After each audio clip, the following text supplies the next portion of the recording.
Olá, meus amigos, minhas amigas, estamos aqui de volta na Metacosmo, um lugar para você despertar e expandir a consciência com o uso da inteligência natural.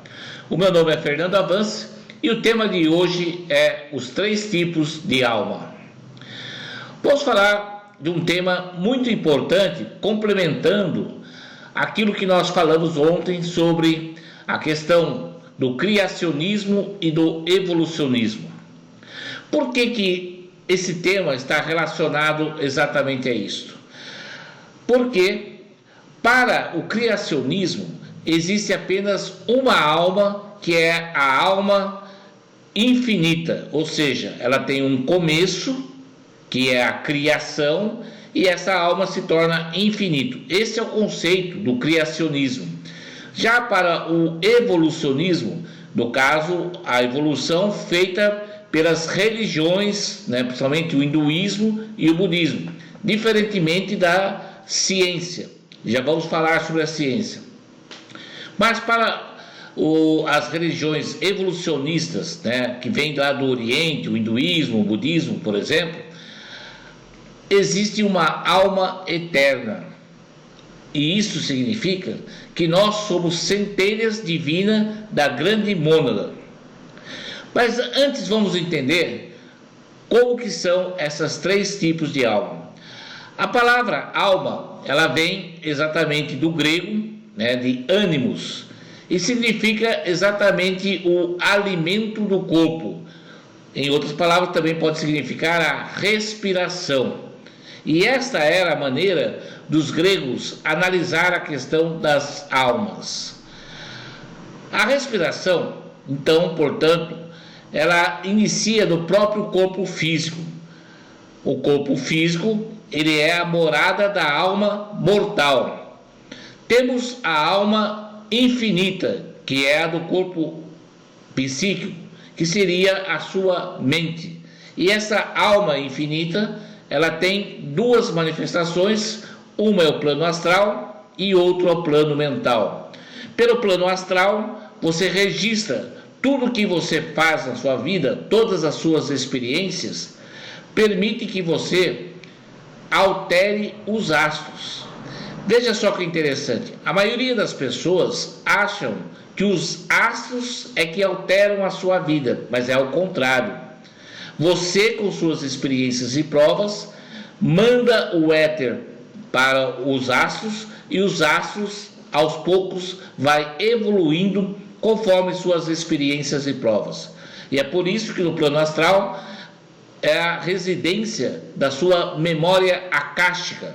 A palavra akáshica significa éter, ou seja, a memória que você gera pelas suas experiências, produzindo o éter que vai evoluir o próprio universo. E também na sua alma imortal, que é a sua mente, nós temos a parte psíquica, que é a capacidade de você usar a sua criatividade. O processo criativo faz com que você evolua. Portanto, a evolução está na base da questão da criação. A fonte criativa é a sua mente.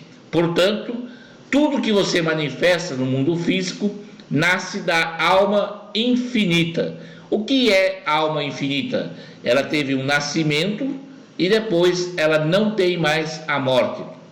Diferente da alma física, que tem um início, um meio e um fim. Todos os seres têm alma, inclusive os animais, os vegetais também. Todos os seres têm vida, têm alma. A diferença é que no caso do humano, ele consegue fazer o seu processo criativo dentro da própria mente. Mas existe também a alma eterna. A alma eterna, ela não teve início e nem terá fim. Se ela não teve início e nem terá fim, significa que você, a sua alma, estava desde a origem do universo. Você, na verdade, é uma centelha divina. E aí vem a pergunta: ora, se você estava desde o início do universo e nunca terá fim, primeiro que essa alma, ela é atemporal, ou seja, ela está fora do cosmos, e por isso ela é sempre presente e eterna. Se você faz parte dessa alma eterna, quem é o Criador? O criacionismo fala que Deus é o Criador de todas as coisas. Mas pelo evolucionismo, por exemplo, o budismo considera que não existe um Criador, não existe um Deus que cria as coisas, e sim, você é o próprio Criador. Por isso que Buda fala muito da lei da causa e do efeito. Se o efeito, se a manifestação de quem você é não está harmônico com o atual planeta, significa que a causa disso tudo é você mesmo, porque você é o próprio criador de tudo isso. E é isso que cria o panorama mundial. Agora vamos analisar um pouco esta constituição da alma feito pelo criacionismo. Graças a esse efeito, que foi feito lá no Concílio de Nicéia, no século IV depois de Cristo, o conceito dessa construção da vida humana faz uma grande diferença na hora de você analisar quem você é. Por que umas pessoas têm sorte e outras têm azar? Se existe um Deus criador de todas as coisas, como fala o criacionismo, algo está errado. Por que ele escolhe determinado povo e repele outro povo, condena outro povo? Por que uma pessoa nasce rica e a outra pessoa nasce pobre? Ora, que Deus é esse que faz a discriminação entre os seres? É por isso que a teoria do criacionismo, ela cria muita força, principalmente naqueles que querem fazer guerra. Por quê? Eles chegam a matar uma pessoa em nome de Deus. Pare para analisar o que está acontecendo no Oriente Médio, Os Estados Unidos, que é uma nação muito forte, o protestantismo, que também segue o conhecimento criacionista, é que permite o presidente, por exemplo, chegar no Congresso, conversar com os senadores e deputados e alegar que vai atacar determinado povo em nome de Deus. Que Deus é esse que permite que haja guerra? Que Deus é esse que permite que, para você ter poder, faz com que você acabe matando crianças, idosos, mulheres, civis? Ou seja, um Deus rancoroso, um Deus que, ao invés de trazer vida, permite a morte, permite o ódio. Esse Deus criado pelo cristianismo é totalmente diferente do Deus apresentado por próprio Jesus, que é considerado o mestre dos cristãos. A mensagem de Jesus é de um Deus amoroso, totalmente diferente daquele Deus Javé, que era um Deus rancoroso. Portanto, a gente começa a perceber que a doutrina estruturada pelo cristianismo tem as suas falhas. E isto é que faz com que o mundo entre, principalmente aqui no Ocidente, em total desespero. A teoria evolucionista darwiniana também tem as suas falhas. Por exemplo, para Darwin, a espécie que mais evolui é aquela que se adapta ao meio, mas é um processo de competitividade. A competição permite que os seres evoluam. Mas, ao mesmo tempo que ela fala do evolucionismo, ela não segue o critério das igrejas, das doutrinas hindus. Por quê? Para o hinduísmo, existem um ser que emana, que é o ser oculto, que nos dá o elemento primordial para que a gente seja criadores. E depois ele tem os seres divinos, no caso Vishnu, que é o feminino, e o Shiva, que é o masculino. A junção do masculino com o feminino, que também é o princípio de gêneros de Hermes Trismegisto, faz com que haja o conceito da evolução. Nós saímos do espírito, né, que é a nossa alma eterna, e o nosso grande trabalho, né, de evolução é voltar para essa alma eterna. Agora, já no modelo criado pelo criacionismo, tem-se o quê? Um modelo de um Deus rancoroso. Falta o quê? A mensagem do amor. E faltando essa mensagem do amor, cria-se o mundo em que nós vivemos, onde há rancor, ódio, onde há escravidão, vítimas e assim por diante. Nós aqui na Metacosmo, nós iremos trabalhar a teoria da evolução. Esse é o caminho para que a gente possa despertar e expandir a consciência. Quando a gente trabalha com a alma eterna, naturalmente nós estamos utilizando o que nós podemos chamar de inteligência natural. A inteligência natural é exatamente porque você é o criador da própria realidade. E quando você acessa o plano espiritual, isso é natural, faz parte da natureza humana. Então, a busca pela evolução, na verdade, é o uso da inteligência natural. E esse é o melhor caminho para que você construa uma vida de prosperidade, de laços afetivos, de saúde e de poder. Você deixa de acreditar em um Deus que te criou e que muitas vezes te deu sorte ou azar. Afinal, como que fica essa situação? Se só há uma vida, como diz o criacionismo, né, lá no Concílio de Nicéia, se há uma só vida e que quando você morre, você fica na mansão dos mortos, aguardando o juízo final, qual é o critério para Deus ter dado sorte ou azar na sua vida?